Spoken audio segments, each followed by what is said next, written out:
이거 서로끼리 봐주는 거 아닙니까 이런 게. 장충기 사장하고 그 여러 건의 문자를 보낸 거는 이거는 판사의 품위를 손상한 거 아닙니까? 제가 지난번에 대법원 행정처장님은 잘 모르겠습니다 그러시더라고요. 고법원장은 어떻게 그런 부분에 여러 가지 삼성의 홍보맨이라고 자처한 거 판사로서 그럼 품위가 문제가 있는 거 아닙니까? 그런데 하나도 내부에서는 그 문제를 삼지가 않아요. 적어도 감찰을 하거나 뭐 해가지고 적어도 주의를 주거나 뭐가 좀 있어야지 우리가 좀 믿을 수가 있지. 그런데 이런 사람이 언론 13부를 계속해서 막고 있다는 거, 이게 판사, 법원의 신뢰도를 떨어뜨리고 있다는 것입니다. 이상입니다.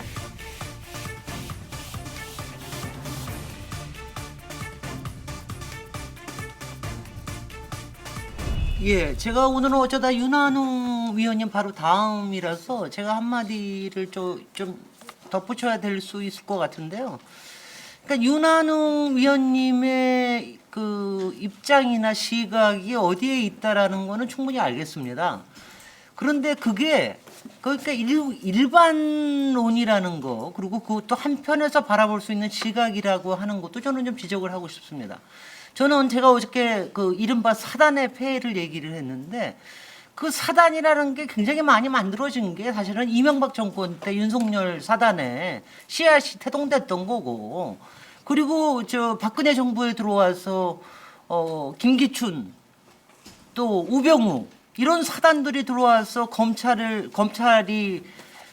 기강이 정말 흐트러졌다는 건 너무나 잘 아실 테고요. 그것 때문에 국정농단을 미리 막지 못한 것도 확실히 있었고, 거기다가 박근혜 정부에 들어와서는 사법농단까지 일어나서 도저히 이거는, 그러니까 저희가 항상 법원을 저희가 최후의 보루라고 얘기하는데 그에 대한 신뢰마저 무너져 버렸다고 하는 거, 그거를 지금 세우기 위한, 이제 비로소 3년 반 지났습니다.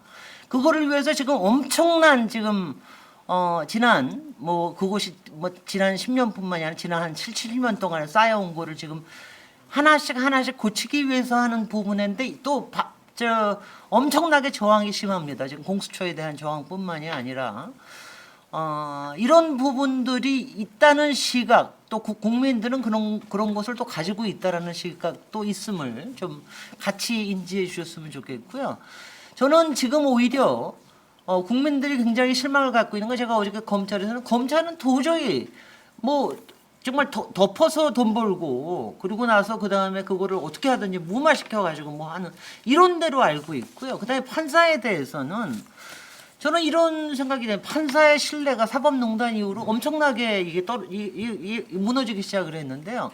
거기다가 최근에 사법농단에 대해서 계속해서 줄줄이 무죄 판결이 나오는 거 보고, 야, 저거 끼리끼리 봐주는 거 아니냐. 그 다음에 저도 그동안 지적해 왔습니다만은 내부의 법관 징계 같은 거는 정말 솜방망이다.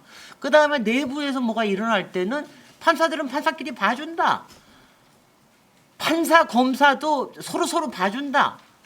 이런 것들에 대한 의심이 지금 아주 최고조에 달해 있는 때가 아닌가 하는 생각이 듭니다. 저는 이곳에 대해서 신뢰를 회복을 하는 게 굉장히 중요하다고 생각이 되는데, 이거를 이념적인 거 가지고 얘기하고 이런 거 아니에요. 요새는 솔직히 금권 정치, 그게 다 돈에 의해서 휘둘리거나 어떤 이권에 의해서 휘둘리는 게 아니냐. 이거에 대한 국민의 회의가, 그리고 정말 이거는 이 세상에는 어떻게 할 수 없는 거 아니냐. 자기네들끼리 학연, 지연, 온갖 기관장 모임, 이런 거 가지고 다 그 다음에 지검장하고 법원장하고 난 다음에 가가지고 바로 변호사하고 변호해주고, 아니 이렇게 해가지고 우리가 어떻게 믿을 수가 있습니까? 제가 거기서 더 얘기를 더 하기가 어렵고요. 제가 이런 거는 구체적인 사안으로 얘기하는 게 참 맞다는 생각이 드는데, 제가 그래서 강민구 판사님 건을 제가 얘기를 드리는 겁니다. 지금 서울 고법원장님, 지금 13부에 강민구 판사가 배정이 됐습니다. 거기가 이제 언론을 주로 다루는 데라고 이제 얘기가 나왔어요. 그래서 제가 지난 10월 7일 첫 국감날에 대법원에 여쭤봤습니다. MBC에 관련된 여러 가지 사건들이 많은데 강민구 판사는 잘 아시다시피 보도에서 MBC의 그 장충기 사장하고의 문자 때문에 여러 가지 곤욕을 치르고 이런 부분이 있는데, 이거를 그대로 여기서 심사를 한다는 게 말이 되느냐. 그래서 그랬더니 그날 당장 부르시더라고. 거기 차장님이, 김인경 차장님이 그 사건은 거기에 없는 거로 알고 있다. 그래서 제가 그 다음에 그러고 난 다음에 다시 찾아보니까 바로 며칠 전에 8부로 다시 재배당을 했더라고요. 그거 어떻게 하다 재배당이 된 겁니까? 그거는 대법원 공직자윤리위원회 권고의견이 없어서 바로 그 자기 친족이 근무하는 네. 그 법무부에 있는 선임한 사건에 대해서는 일정한 친족 관계에 따라서 제대로 하도록. 그런데요, 바로 그 지금 13부에는 언론 관련 그게 전문 민사부고요. 거기에는 지금 MBC에 관련된 게 다른 것도 다 거기에 배당이 되어 있습니다. 지금 여기 화면에서 보시면은 거기에도 지금 4건이 관련되는 게 있거든요. 그런데 왜 거기다 그대로 두셔야 됩니까?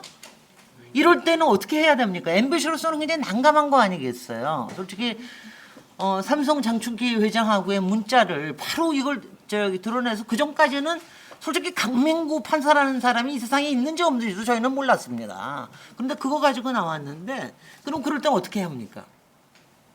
사후분담은 그 사후분담 기본 원칙에 따라서. 네, 알겠습니다. 그러면은 기피 신청을 할 수 있다고 또 그럽니다.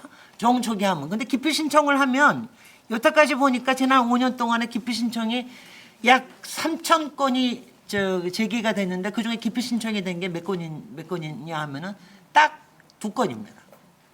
이런 정도예요. 거기다가 강민구 판사가 제가 고법에 여쭤보겠는데 아주 유명한 사건이 있습니다. 삼성의 이부진과 그다음에 그 남편 이무재의 이혼 소송 사건이 있었는데 이때 기피 신청을 했어요. 이무재 측에서 이부진의 삼성 커넥션이 강민구 판사에 되어 있다. 그때 서울 고법에서 어떻게 판단 내리셨습니까? 기피 신청을 인용하는 대법원에 고법에서는 받아들이지 않았죠. 참 코끼리끼리 해준 거 아니야. 받아들이지 않았죠. 그래서 다시 이무재가 다시 대법에 해가지고 대법에서 기피 신청을 받아들여서 겨우 그렇게 된 겁니다.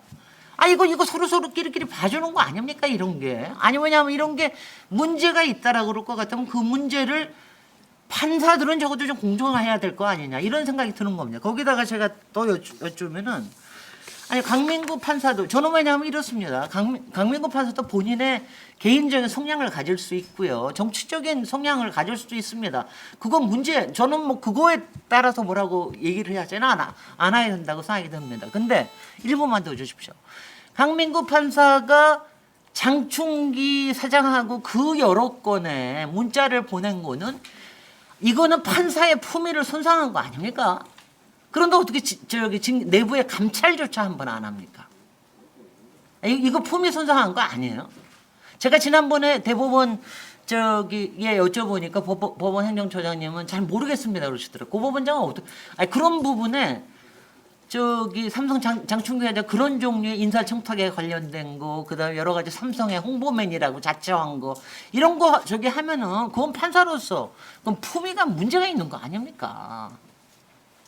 그런데 하나도 내부에서는 그 문제를 삼지가 않아요. 적어도 감찰을 하거나 뭐 해가지고 적어도 주의를 주거나 뭐가 좀 있어야지 우리가 좀 믿을 수가 있지. 그런데 이런 사람이 언론 13부를 계속해서 맡고 있다는 거. 이게 판사, 법원의 신뢰도를 떨어뜨리고 있다는 것입니다. 이상입니다.